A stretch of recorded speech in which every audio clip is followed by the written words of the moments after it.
wanting to sit here. He wants to sit there. No, we sit here. Yeah, that's right. Stand on the chair. No, I'm sitting here, then I'm going to no, I'm sitting here. No, I'm sitting here. What? What?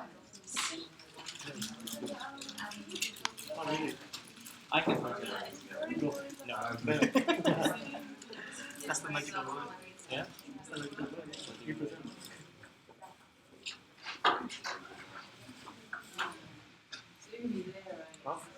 Well, I have to stay inside the chair.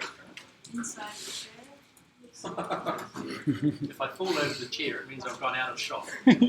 Oh, And it means that the screen didn't capture me falling over the chair. What about on the other side?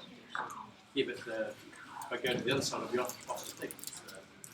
Well, for me, you can go to the other side at some point. Well, I can walk across the front of the picture, yes. It's a barrier of 500. No, because I'm not going to go over there. I'm going to stay here. well, your presentation style better keep us awake then. Well, I've just come from a first year lecture, okay? So things may be a little flat. Whatever that means, yeah. I don't know. You're so good. Yeah, but not for a second hour.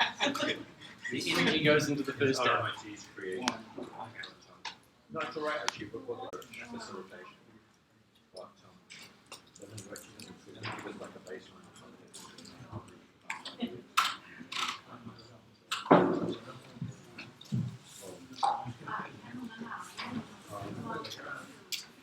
And this is the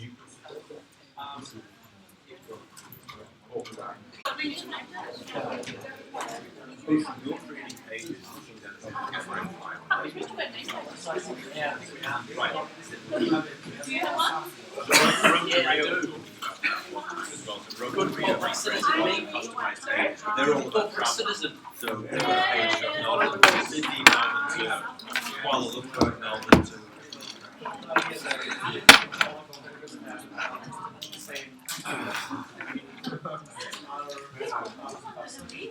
Then you should write the contribution. Can you say can you use the black box like as every other value in the performance letter? So it's almost Google as cheating. But then you very clever. Do you know? Okay. Evaluation like this sort of like before, and there's a lot of evaluation.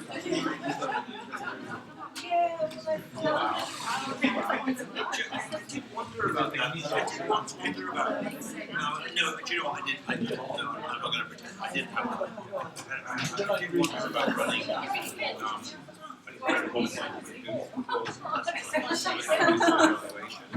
But it's very easy getting Because I'm seeing you. the interesting part is the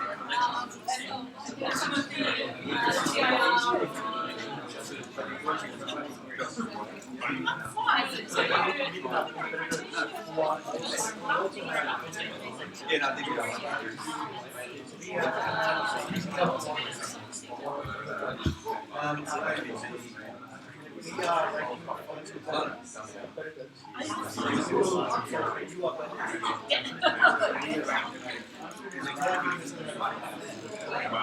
Wow. Right. Very look forward to this talk.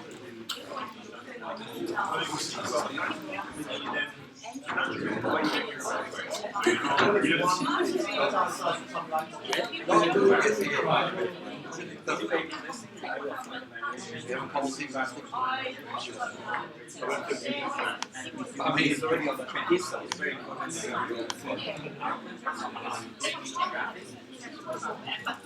So when you left,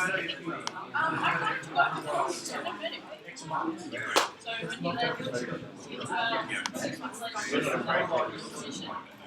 It's more like a system. It's quite great. Is he teaching? so I think there's expectations.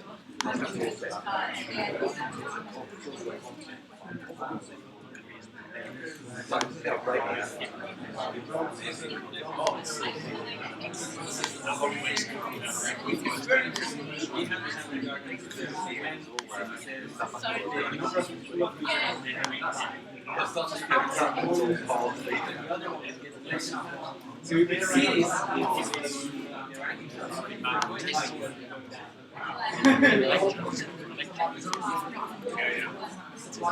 Thanks for having me. There are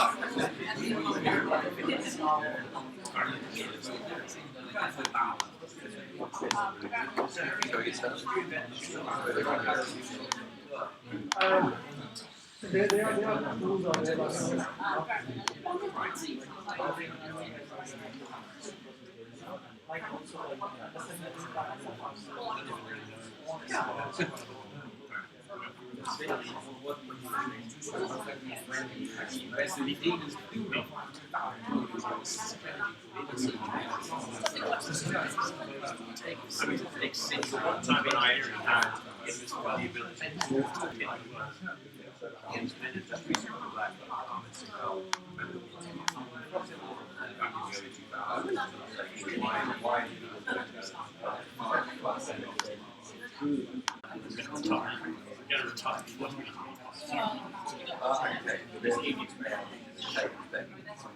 That's right, and you've already got around for another year at least.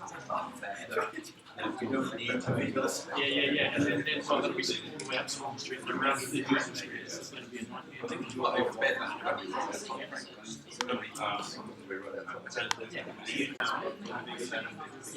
travel to get from one half of RMIT to the other. Worse than going at the end.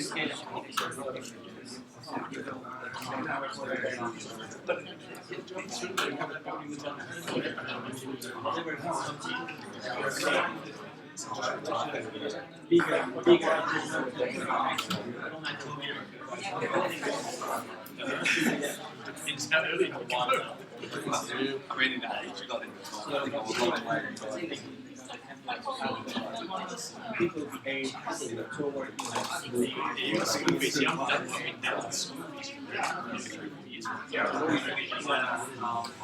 I'm actually building up the finances stage. And come expenditure. It's a three-way rate between paying off the mortgage, very substantial, very small, basically no mortgage. If you did it way,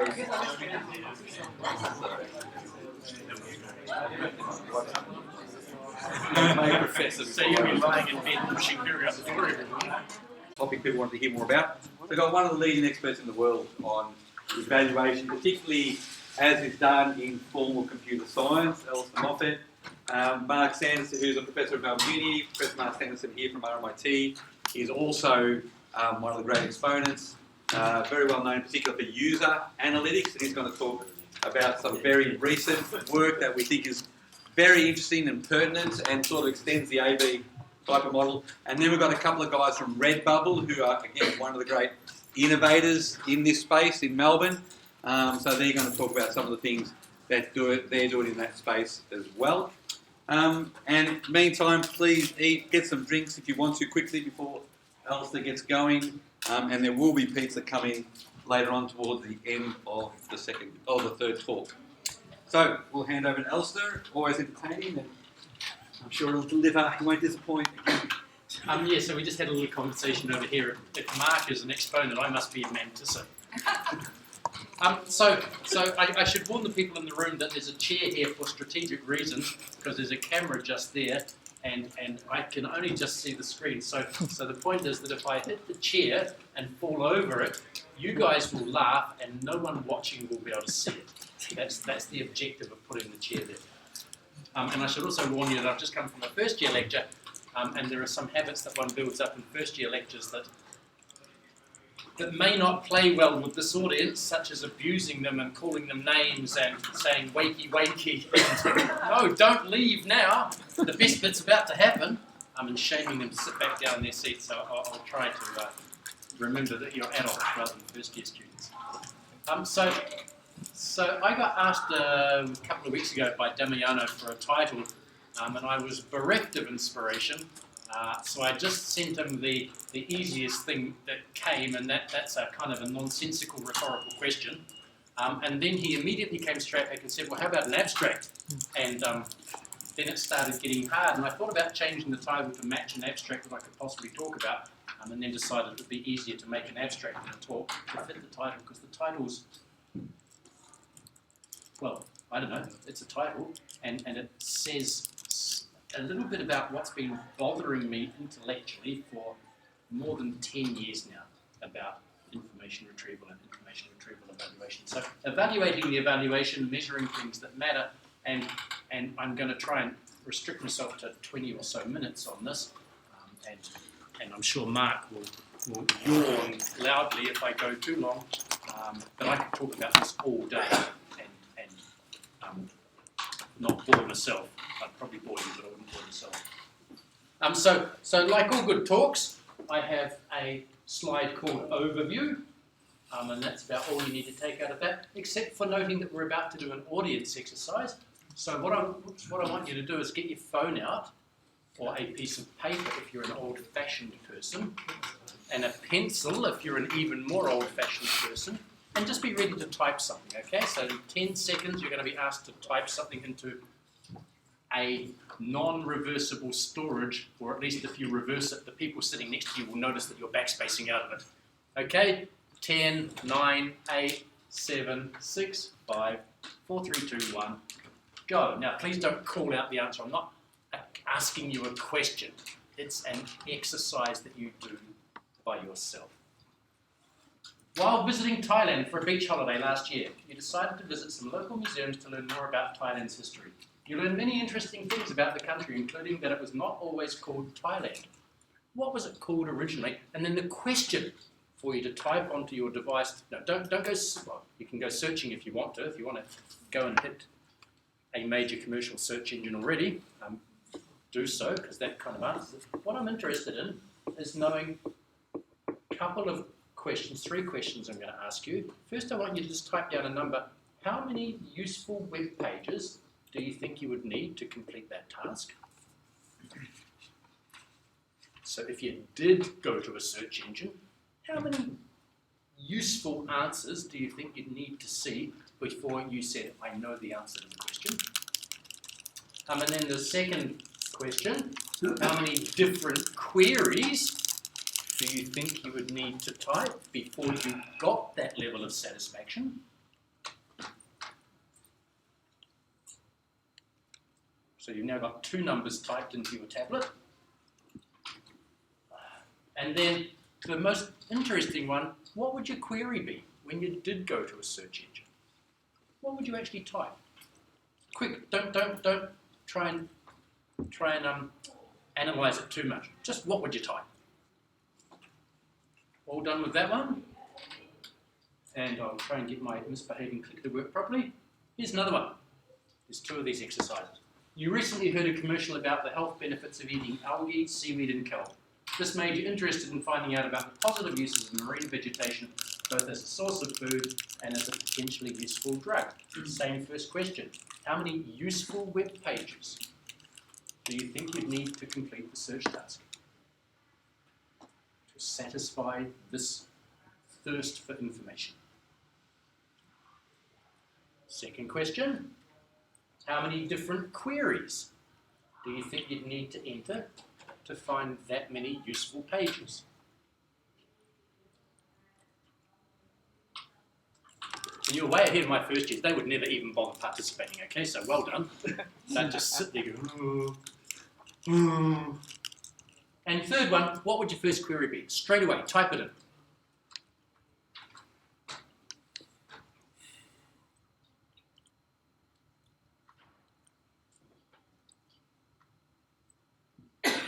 All done?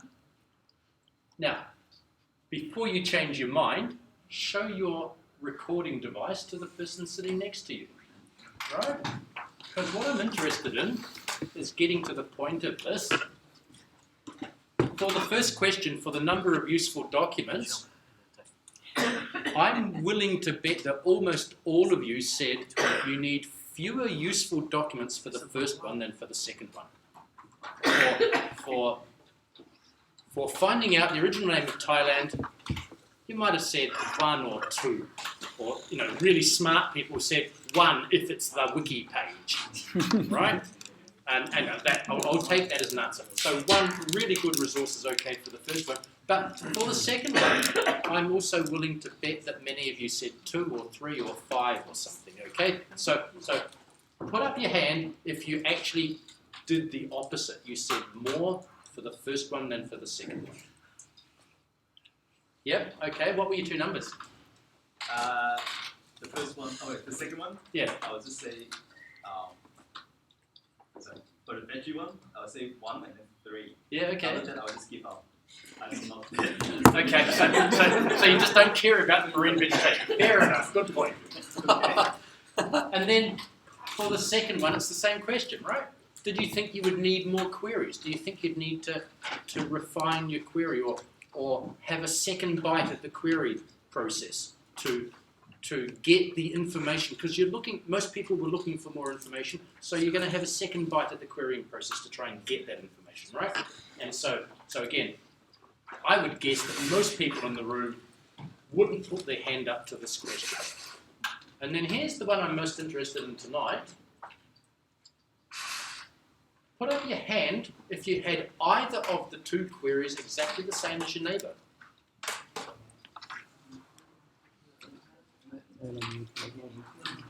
Either of the 2 queries. So you had 2 chances to be the same as the person sitting next door to you. First one. You got the first one the same? History of Thailand?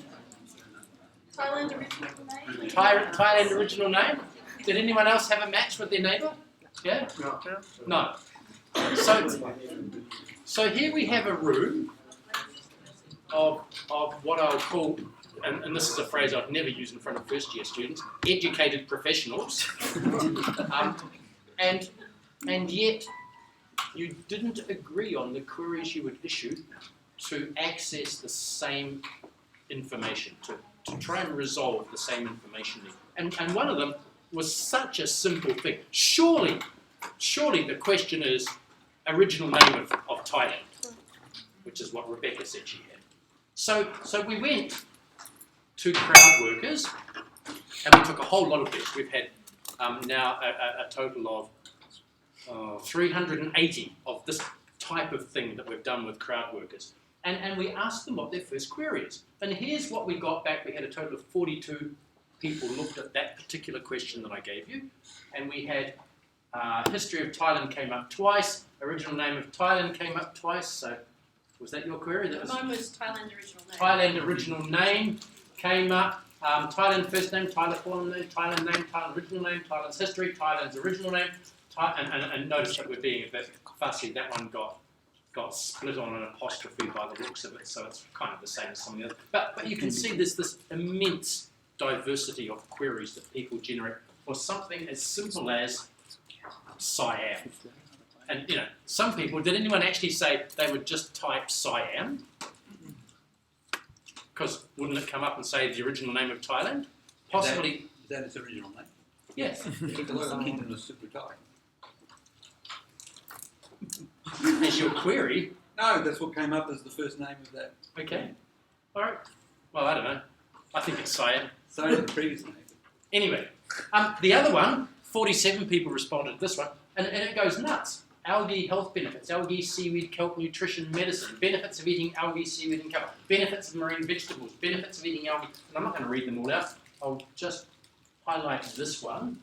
Now those of you who know the TREC evaluation regime might recognise this. What that little paragraph of text was, in fact, was a what we call a backstory that was written to elicit information relating to one of the TREC topics that they use in their batch evaluation regime.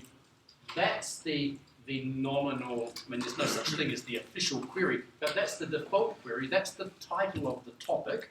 And so if you're building an IR system and you're going to use TREC data to try and measure the quality of your system, that's most likely what you would run as the query for this topic to measure the quality of your system, right? So, and one of our crowd workers got it, but 46 others didn't. One of them wrote, "Is sea veggies really good for you?"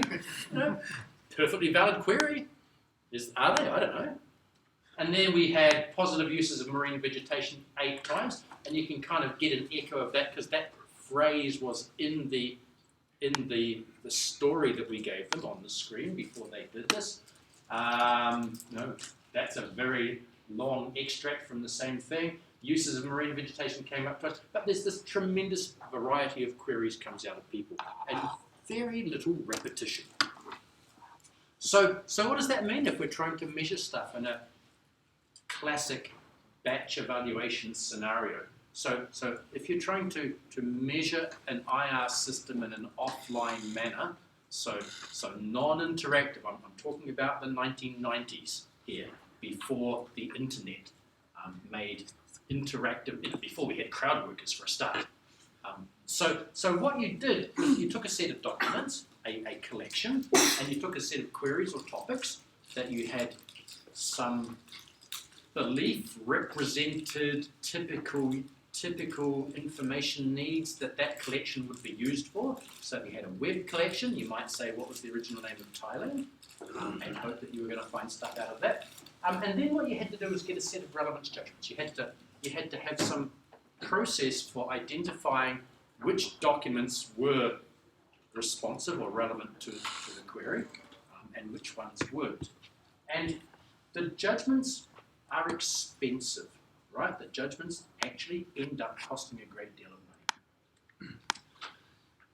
To use the judgments, you take your new system. You've got an old system. You've got a new one that you've been working on for 20 years of programmer hours, and you've invested $100,000 or $1 million or something in this new system, and you want to measure it. You want to say, hey, I'd like this to be better than the old system, please. I said a year ago, before we got the budget for this new project, I said we'd be able to improve our effectiveness, make things better for our users.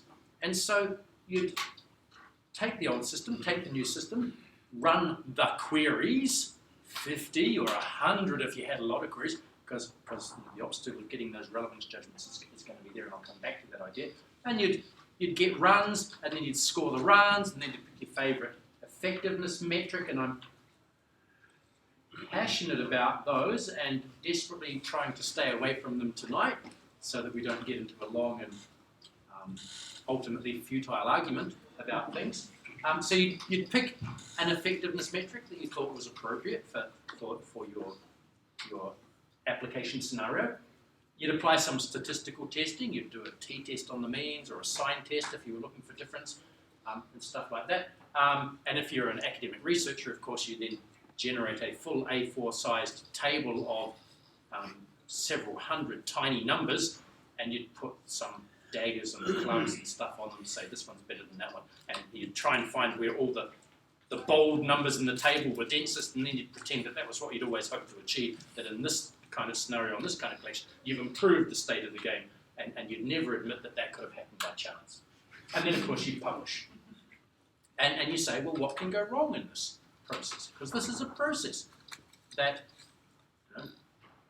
I'll admit, I've been following for 25 years. And Jamie's had his hand in for 25 years, and Mark's kind of had his hand in for some part of that time, but he's going to step up after me and say, thanks for setting the scene, Alistair. Okay, so we have organised a smooth handover here. I'm really just the warm-up act. What can go wrong? Well, lots can go wrong, because the problem is collecting those judgments. If you've got 50 topics and you've got an A and a B system that you're trying to compare, and you apply most metrics, you want judgments of the first 10 at least, 20 quite probably, 50 you'd think, well, surely 50 is enough documents in each of those rankings in order to apply the metric, in order to get the scores, in order to do the significance testing, in order to justify the $1 million budget that you got a year ago because you promised you were going to make the search service on your corporate website or your actual service to your clients, customers, you were going to make that better. And so if you want to do this on a large scale, either you have to have a lot of resources just to get the judging done, and you have to have people that you've trained up as judges and you write a manual this thick on what the definition of relevance is and what you're looking for when you're saying, was this relevant to that query? And if you're an academic, you piggyback on something like has happened at NIST. It's been a spectacular investment from the US government over 25 years. I think this is this 25th anniversary year this year, so there's a special conference this year in November, the 25th anniversary conference. You get the pools based out of lots of systems from lots of different groups around the world. You share the judgment work as widely as you can. Sometimes you get the people to do their own judgments or judgment funds. You get the government involved, so this is the reference to NIST. And you say, well, okay, I think we might have solved the problem. And that's been the batch evaluation framework for 25 odd years, so a quarter of a century. Now what I'm going to do is show you some pictures that have come out of some work we've been doing over the last year or year and a half or so that are scary. So this is like Nightmare on Elm Street. This is the slasher coming and you're in the shower kind of thing. So what I've got here in this first graph, this is one of those stories that we painted to the crowd workers. And this particular one is topic 356. It doesn't matter what collection or what topic it is. The official query was postmenopausal estrogen in Britain because it was about why are the regulations different in the US and in the UK, and what's the perceived benefits of the different arrangements? Why is it that the hormone treatments are different and permitted hormone treatments are different in the two countries? So quite a complex information need. We put this in front of our crowd workers. We got 46 people responded to this. We got 29 distinct queries. We then took those queries, ran them into a batch evaluation regime. So we took the public domain injury system and we used the SDM computation. Thank you, Xiaolu. So Xiaolu's sitting there not wanting to be embarrassed, is the one who did all of this work and got all of these runs arranged for us. And what I've got here on the graph, each of these is one crowd worker, right? So we're going up to 46 crowd workers. They're ordered according to the height of the purple bar. So the purple bar is non-decreasing as we walk across the graph here. And that's the score of the metric if you use the official relevance judgments supplied by NIST for that topic, for that collection. So this is the score, if you like. And what we've got over there, that little pimple, the one on 50, is the score of the official query. So looking at this, what you can see is that many of our crowd workers got low scores. I'll talk about the extension in a minute, but just focus on the purple bit at the bottom, at the beginning. So, I mean, that's quite low over there. Some of the crowd workers got scores in the same vicinity as the official topic, but many of the crowd worker queries did substantially better, right? So if you were tuning a system, if you were trying to justify $1 million R&D budget and a team of programmers for a year, if you were trying to justify them and all you did was use that query, you might get very disappointed.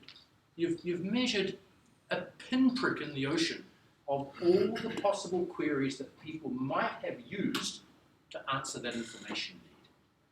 That's pretty scary, right? Now, the scarier part is these blue extensions, and I don't, as I said, I'm not going to talk about metrics at all, but think of the blue extension as being the uncertainty in the measurement. So the purple part is documents that have been both identified into the runs for those queries and also have been judged as part of the relevance exercise. The light blue extensions, they represent documents that came into the ranking for that query that never got judged. So this says, look, I know the score of this query is at least that high, and it might be as high as that if we did some more judging. Might be, just don't know. The judgments that were built up by pooling lots of systems, 40 or 50 or something systems, don't cover those documents that those people there with the queries that they posed, the good queries, you know, they're demonstrably good queries, they're much better than the original standard query. Those queries might in fact be even better. And even the bad queries, I mean, look at those blue bars. All of the blue bars are higher than that. Any of those queries might be more useful than the original query. And this is the boom, boom, boom music that's the background to you know, someone stepping into the shower in the horror movie. Because there's a clear warning here. Here's another one. Oh, here's no. Here's another one.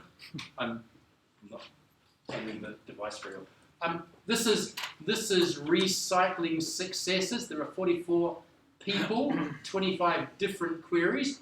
There's a whole lot there that were the same. Here's the official query, which is recycling successes. That's where it comes in the ordering. So one user supplied that as their query out of the 44 people. And again, we've got a whole range of these queries that are definitely better, because that's got a little bit of a blue range there. The blue range on the top of the official Trek queries tends to be very small, because that's the query that the judgments got developed for, essentially. But almost everything else might be better than that. These ones, we just don't know. We couldn't really say that they're worse, because they might also be better. Here's a summary of the situation that we've got over 110 of these topics. So there's a very, very busy graph, I know. What we've got across this axis here, the horizontal axis, is the actual score of the official query. So think of this as being the height of the right-hand bar, the 50 bar in the two previous graphs. And the height of the dot for a topic says what the best user query was for that topic as a score.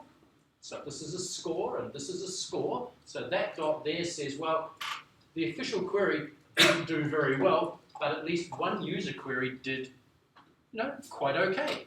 And this one says, hey, quite a good user query. And this one said, hey, really good user query emerged. And this is not even including the blue zone. This is just the purple zone saying what we can guarantee so far. The size of the dot and its colour says how many of the user queries were better than the official query. So a big purple dot like that one, 75% of the queries came out, 75% of the users gave us queries that outperformed the official query, using those judgments and not worrying about the height of the blue band.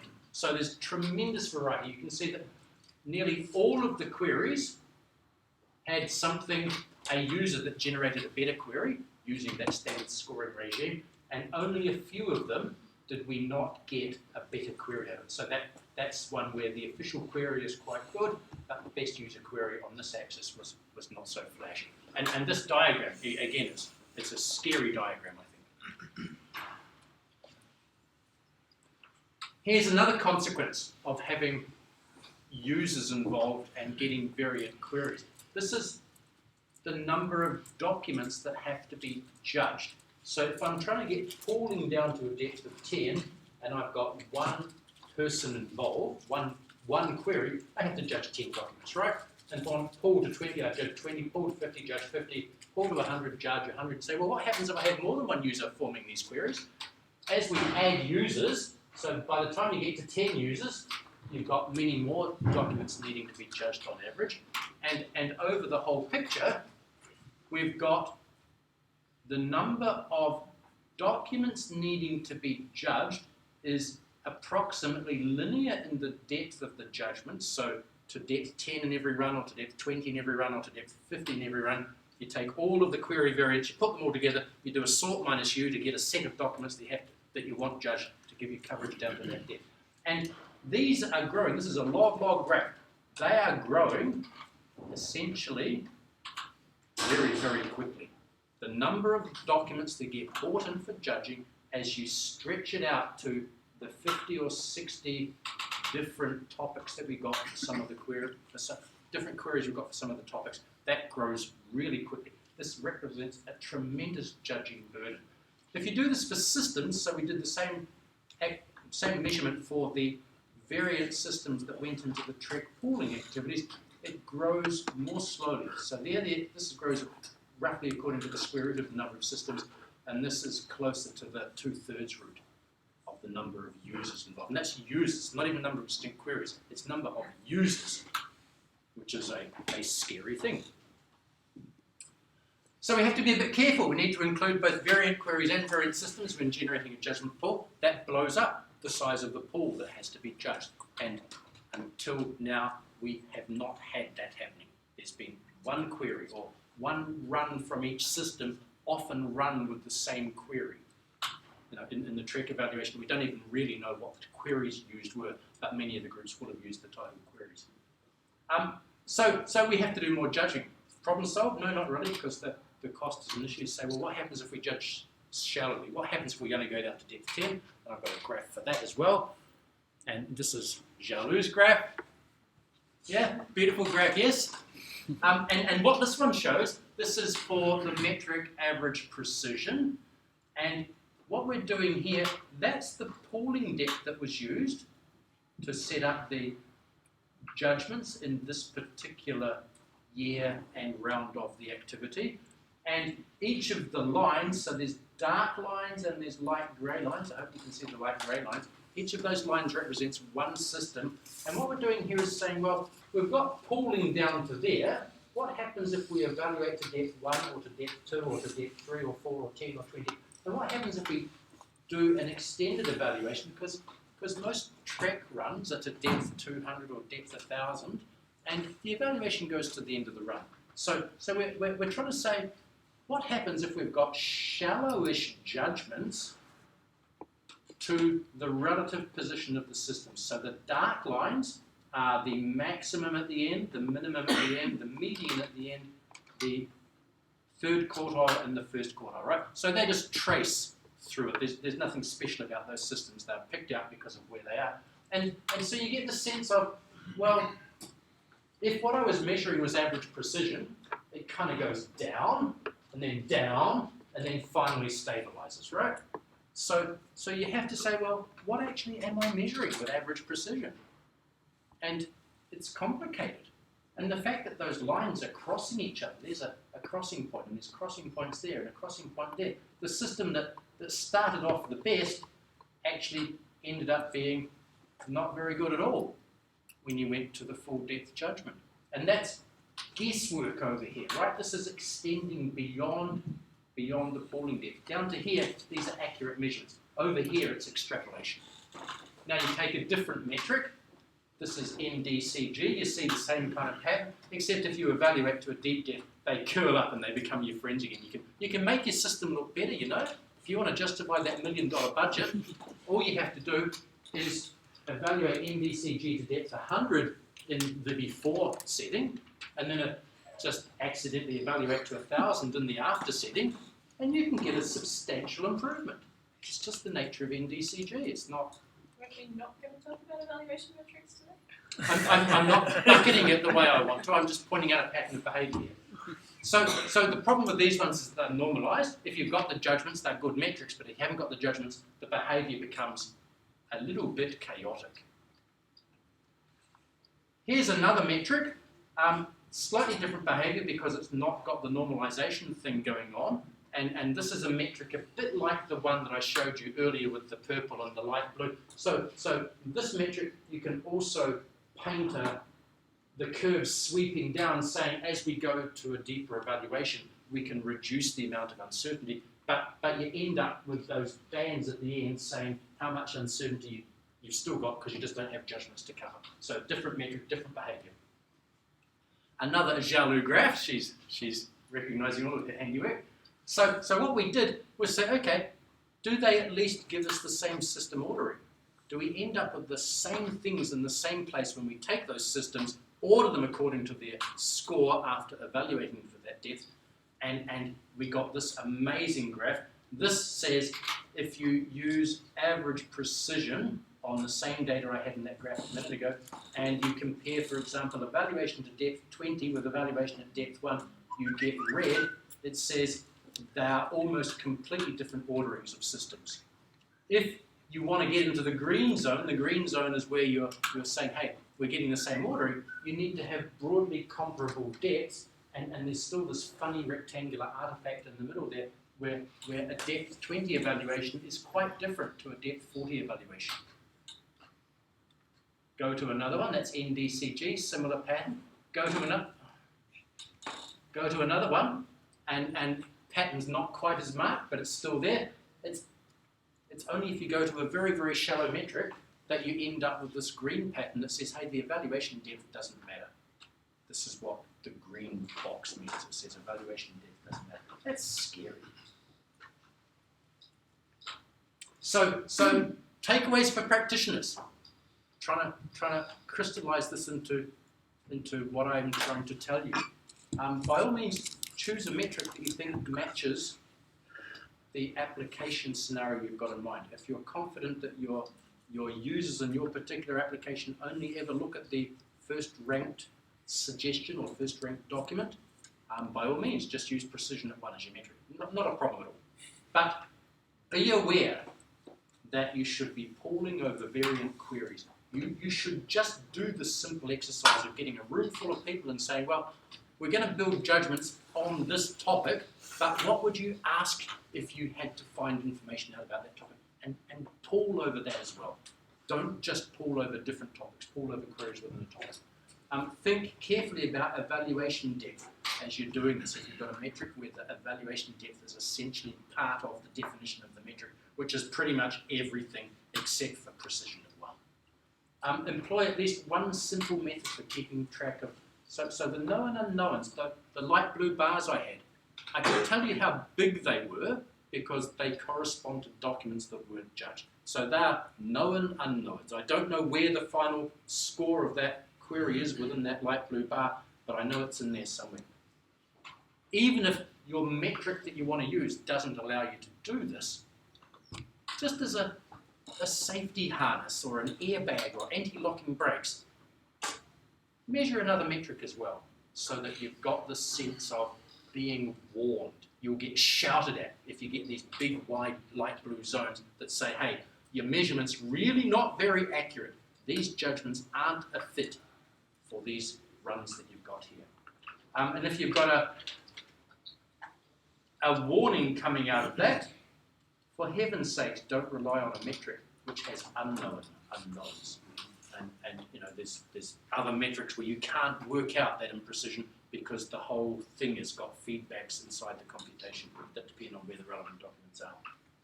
Just as importantly, and here's where I warm up Mark and say, hey, Mark is going to talk about some of this stuff. Don't rely on batch evaluations. They are really hard to do. And 25 years of history says, hey, we may have been walking around without the emperor's clothes on for quite a while now.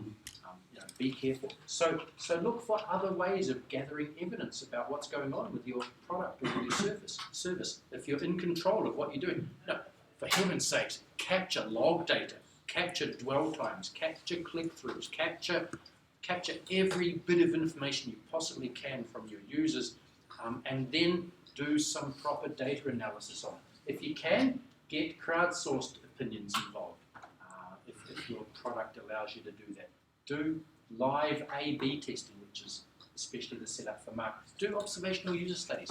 Rent a facility that's got a lab with one-way mirrors and video cameras and get people in to do it if you think it will help you. Explicitly solicit user feedback. If you can pay focus groups or get people discussing the product or your service or whatever, and get expert support, evaluation, or advice from academics. And that is the end of what I was going to say.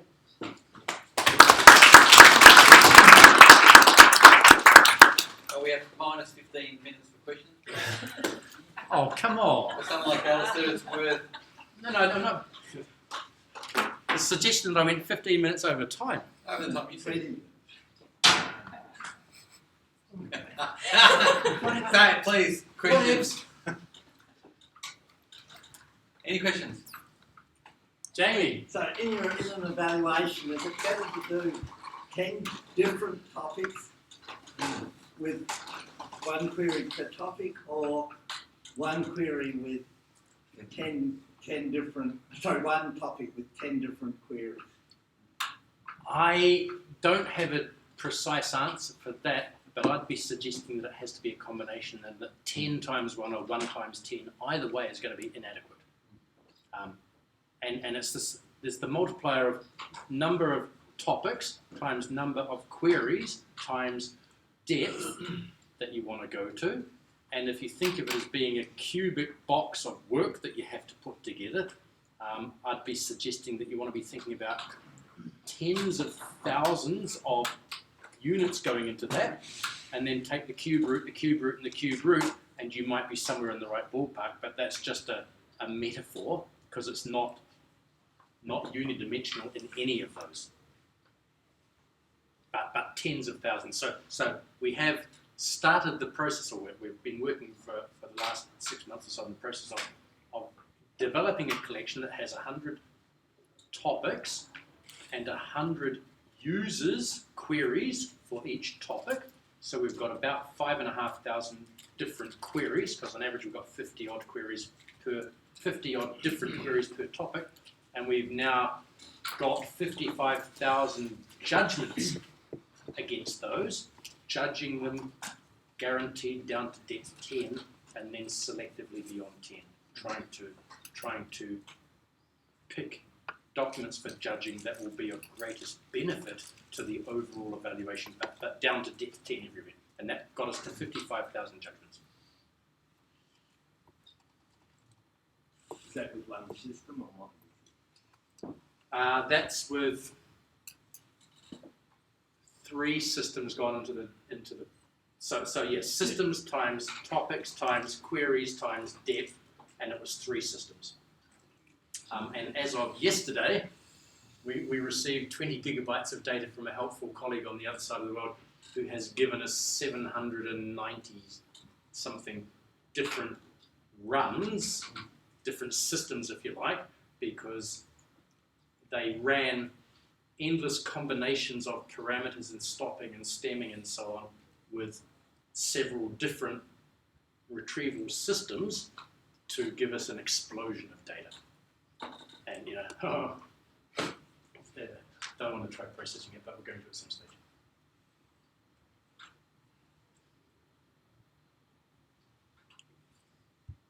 Mark.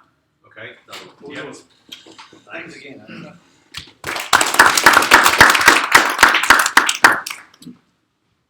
Okay, so Lawrence said that Alistair was the expert and I was the exponent, and I think that's probably fair enough. I've been, you can see that Alistair stopped being head of school several years ago and is now very much enjoying no other duties, and unfortunately I'm in the middle of something which takes a bit of my time away. So whereas Alistair's telling you about research that he's been doing, well actually Alistair's been telling students to do, let me tell you about... I drew some of the graphs. Let me tell you about something that... so a bunch of us went to SIG-IR this year, and let me tell you about something that I saw when I was at SIG-IR and I thought was kind of interesting. I also came to the view, I very much doubt these people will be watching this video, but if they are, my apologies. I also discovered that the explanations of this were a little difficult, so hopefully my explanation is not so difficult, but let's see how we go. So, Alistair was talking about an approach to evaluation, which is a classic approach to evaluation, and actually you can find papers in the 50s that talk about this idea of evaluation, of building this standard kind of resource, this test collection, a collection of documents, a collection of queries, and a collection of relevance judgments, labels.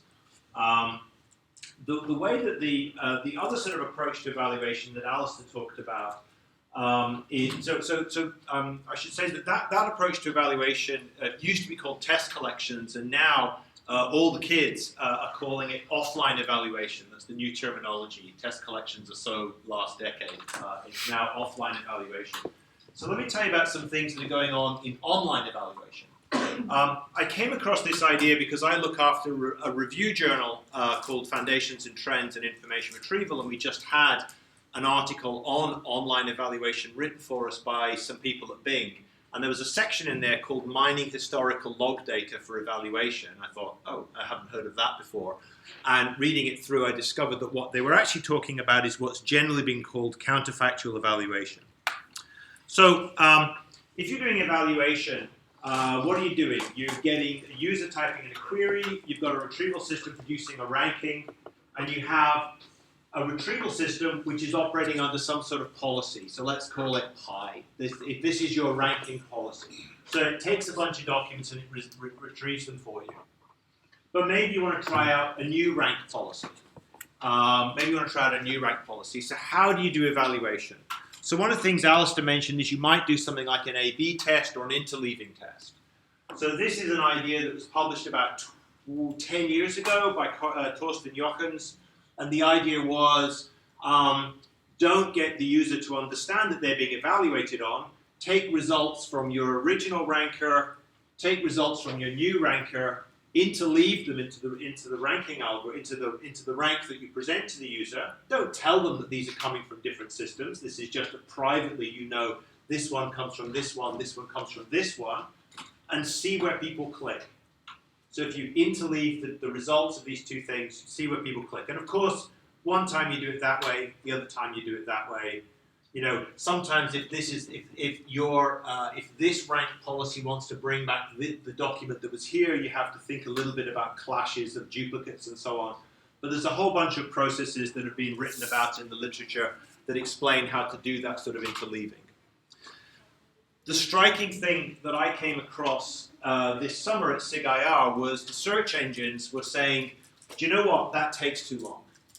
As much as Alistair was talking about spending forever building a test collection, and something like this might run for an hour, you might run it for a few days, you might run it for a week, they were saying, a week's too long. Can we do something better? Can we do something faster than interleaving? So that was an interesting start to this talk that I went to.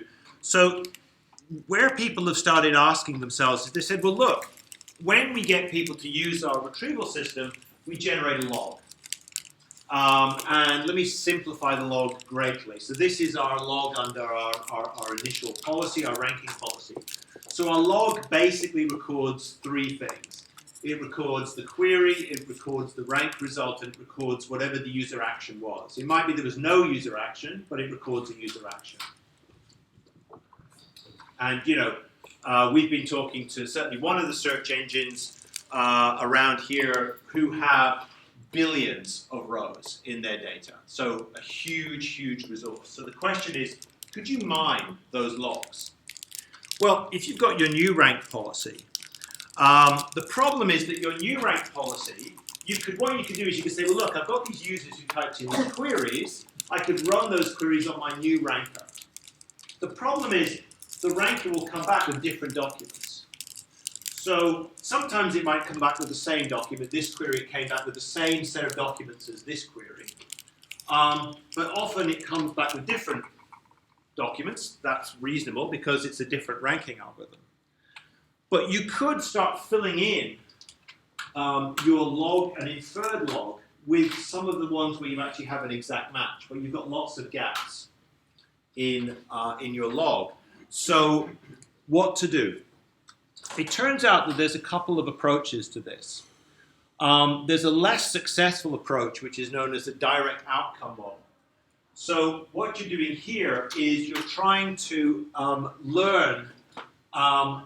machine learn a function that will map this query, this ranking to an inferred user action.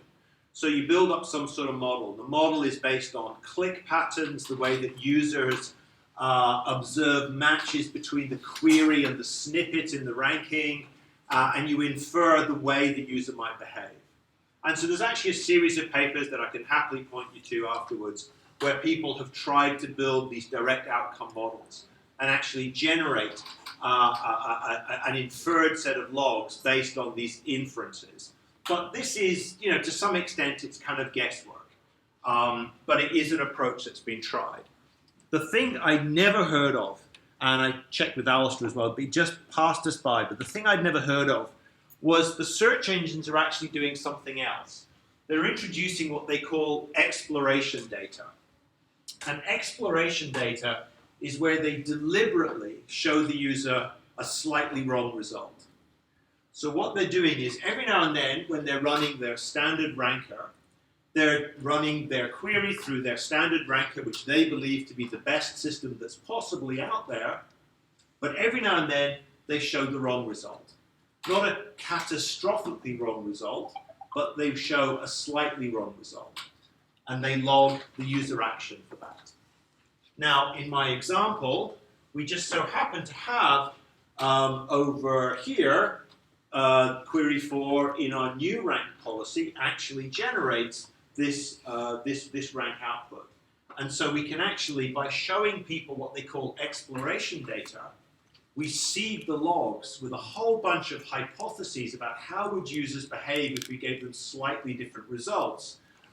And as long as your blue log is massive enough, remember I said one of the search engines in Melbourne we know has a billion of these rows. So if your log is big enough, you can actually start to fill out all of your hypothesized inferred log. So in other words, if you do this well enough and clever enough, you can actually start to build up a history of not just how users interact with your state-of-the-art ranking algorithm, but how they interact with slight variations of your state-of-the-art ranking algorithm. When you create a new ranking algorithm, the chances are that it will pick certain rank outputs in response to certain queries that you already have in your log. So you're actually sacrificing a little bit of your user's quality for the benefit of being able to try new rank algorithms. And the reason I'm telling you about this today is because I had a chat with the Bing guy the other day, and it's quite clear that a number of the search engines are doing this. They've come to the view that this is actually a better, faster approach. So there's a very nice tutorial, and I guess I can put it up on the Meetup discussion for this particular Meetup, some of the pointers. There's a nice video from Torsten Jochens about this tutorial about the counterfactual. You don't have to watch the entire video. If you watch, say, the first 45 minutes, you get the gist of it. They've got some nice graphs showing that once you create this inferred log from this exploration data, you can start working out how well this ranker would work without ever trialing it on your users, right? What you're doing is you're inferring this log and measuring how well this ranker would work, and you've never shown it to your users. Well, you've kind of shown it to your users. You've thrown these little bits of exploration data at your users all the time, and a subset of that exploration data can be used to fill out this log. So the slightly different one is generated using the pi 1 or randomly. Good question. It's generated. So I mean, look, this is just a PowerPoint curve. It's not a. I believe there's a particular distribution called the Plackett-Luce distribution. I don't really know what it is. I just know it's called the Plackett-Luce distribution. What you want to do is, and this is the secret sauce that the search engines won't reveal. They are somehow picking the exploration data in a subtle enough way that they aren't putting off their users. So what are they doing? Well, most of the time they're issuing stuff that's on policy.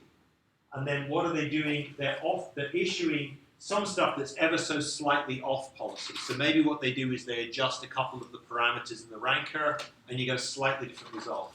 Every now and then, they show something wildly off policy, but it's very rare. What's the shape of this distribution at Bing? What's the shape of this distribution at Google? A real secret. Nobody, no one knows, and I don't have an answer for you. There's some papers that sort of suggest things, but exactly what they're doing or exactly how they do that. So no, you're not just randomly picking rankings, because if you did that, I don't think you could ever get a big enough list of events that could actually then fill out your hypothesized new ranker. I guess the other thing you probably want to think about is, how do I generate this so that I sort of populate this log with the things that I'm likely to generate from new rankers as well. So you have to sort of think a little bit in those kinds of terms. The other thing you have to do is, if some of these events are more likely to happen than other events, you have to record that information as well in the log. So the other thing that they're doing is they're also recording the probabilities associated with generating each of these events. So you've got your distribution, and you've got to record these probabilities, and that's vital in order to be able to reconstruct the log and also to know how likely these different events were. And that's where the word counterfactual comes from. Counterfactual is all about this idea of what would happen if we'd done this. And this is kind of what this evaluation is doing. It's giving you a sort of a what if. But you have to record these probabilities as well. So to keep things very, very simple, this is now what the search engine logs in a very abstract way look like. They have got queries, ranks, user actions, and this probability. And they use this information to help them hypothesize how new rank policies would have worked if you had shown them to their users. That was the last slide that I was going to show, and so it was a kind of a quick bit of sort of tales from Pisa, where we were all at SIG-IR, and I certainly came away from this quite excited. Because it's certainly an interesting idea. This idea of deliberately showing your users slightly broken results to actually help you build a sort of a richer test bed from which you can start doing offline hypothesizing as to how people will actually react given a new ranking algorithm.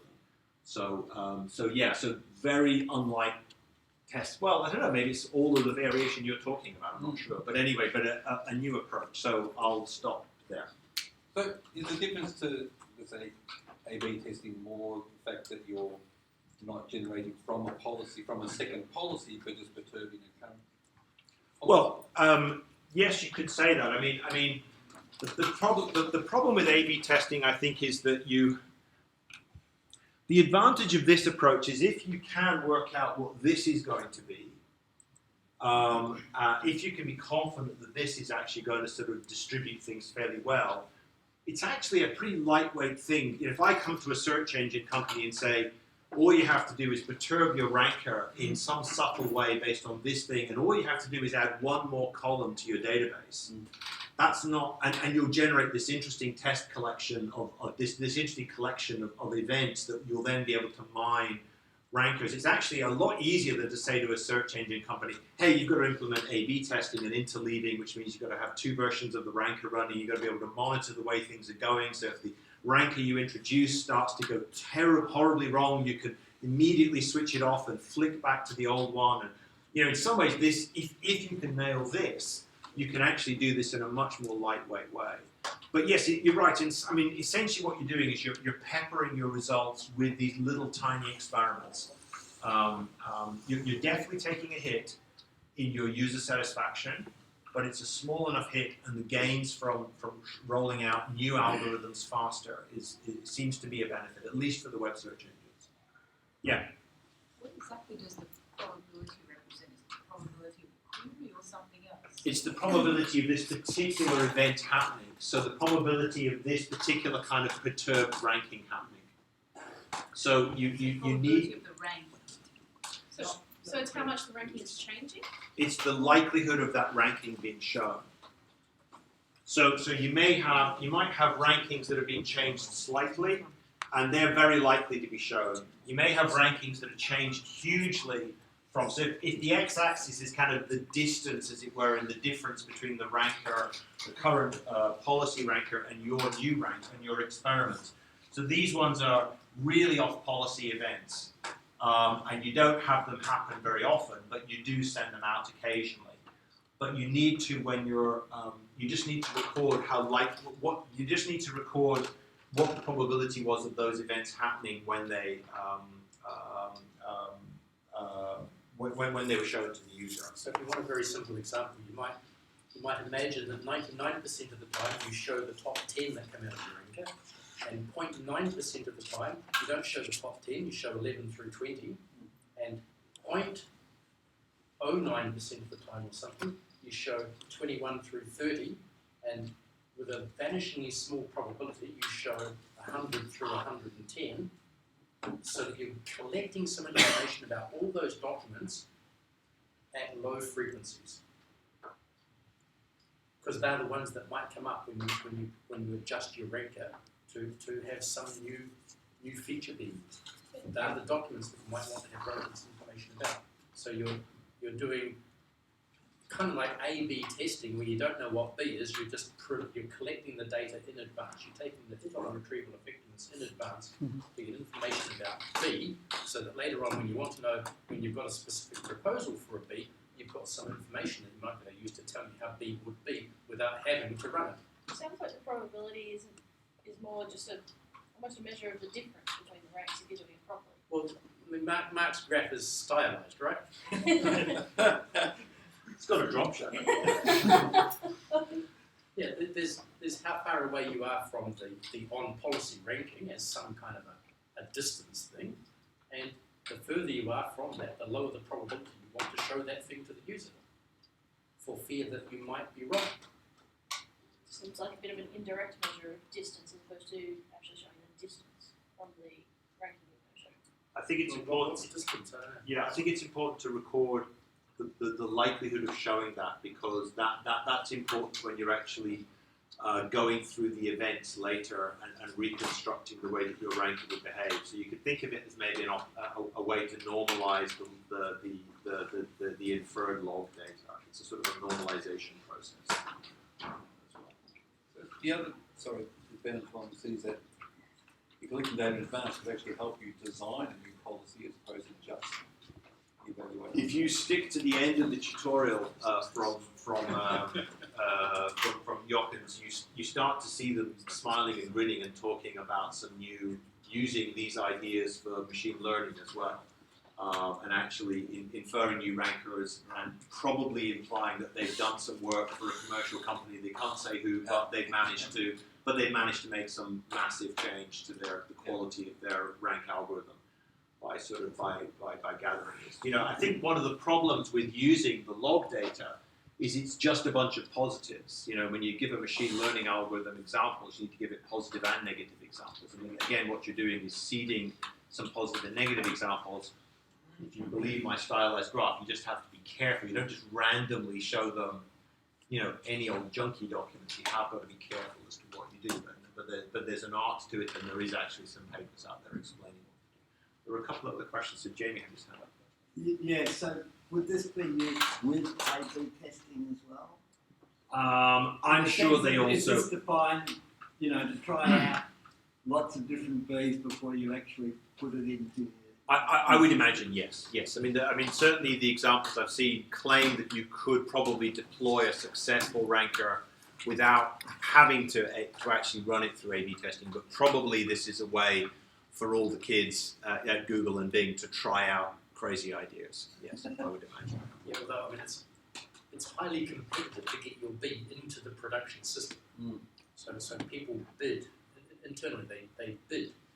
They say, look, can I have 10,000 views, please? And they'll try and limit of the total day's load. They'll limit the alternatives to 1% or something. So you'll bid for 10,000.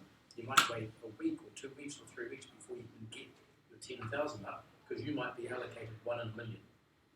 I mean, it's certainly true that Google produced a paper a few years ago where they were saying that they were running out of users to A/B test. You know, in fact, that and then they were talking about something else. But yeah, so no, you're absolutely right. So it's not just a time thing. Well, it's a time thing in part because there's a limited resource. Your bandwidth in the A/B testing is so slim because they must be running several hundred different Bs at any given time. It's a lot relying on the accuracy of that function that you define. Do you have any exposure on how much data they use to train that function? Oh, this green thing? No, I don't. I don't have a lot of data. all I could do is I could point you to a couple of papers where you could go take a look. I mean, it's basically building some sort of sophisticated click model of the way that users behave. But I don't think this is viewed as being a superior approach. This is kind of, in the review that I've just been looking at, this is sort of viewed as sort of one of the approaches, but not as successful as the exploratory, putting the exploratory data into the logs. So I've got a question too. Yeah. What were the oil drums in your first slide? What was their significance? The oil drums. The oil drums? It's building 100. It's a gorgeous building. Oh, I thought it was a stack of 44,000 drums. That building. It's just that no, it's How come none of them are broken? And where's the scaffolding? Where's the scaffolding? the broken ones here. And yeah, no, well, you know, so. One more point. Well, I think you said about the negative examples, like they're all positive. I think, but one of the better examples of negative feedback actually is impressions and no clicks. So when you say all click-through ones, like you present the results and you click through on them, that's the positive ones. But if you present them and no clicks, that's almost negative one there. So I think that's one way most engines collect the negative feedback to train their models as well. The interesting problem, and then this is why it's interesting to have like you guys, for example, is that you know, obviously search is different for everybody, and certainly on the web search engines, there's a whole thing now about so-called good abandonment, which is, you know, if you typed in Alistair's first question, chances are you didn't have to click on anything because the answer came up in that first little slot. So there's this sort of new problem. Well, I mean, this is what the web search engines are going for, is actually avoiding clicks altogether. So no, I entirely, you're absolutely right. In your problem space, in the area that you're working in, then that's a powerful negative.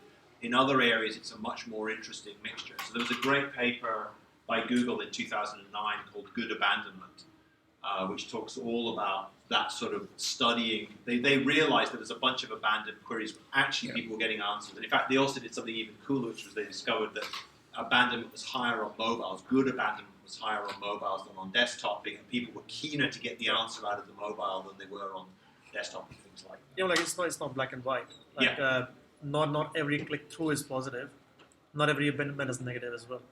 So, no, absolutely not. And I'm glomming over all the complexities of what those user actions are, right? I mean, there's dwell times, there's all sorts of sort of things about how long you wait, and there's all this user engagement stuff, and that there's a big pile of mess behind there, which I'm just sort of skipping over. Yeah. For the slight change ranking results, and so it's based on, is a way to evaluate the user response, which user response means this rank is better than others. To me, I think slightly change the ranking is just a test. Okay, I do something different test because I'm confident, very confident on the pi 0. I want to see the difference. Then based on the user response, actually that is based on the ranking and the user response. I can create a new model that is slightly different pi 0. But we cannot create, we don't know how to get this model. So this is just like modify pi 0 gradually, but we don't know how to gradually. So we see pi 1, something like jump over to another one. So something like this to me is the more straightforward use of slight change in the ranking is a way, more naturally to me, is to improve the pi 0 slightly. Gradually, but one way may be used for something to compare another. Well, I mean, you could certainly view it that way, right? I mean, you could view these kinds of distributions as really exploring. And what are you mostly sending out to your users? You're sending out subtly different rankings on pi 0, and so you are, you know, most likely finding events that are very similar to pi 0. So yeah, that is definitely the case. Okay, so why don't I stop there, because I've probably also blown whatever time I had allocated to me, and we could hand over to the guys from Redbubble. And I will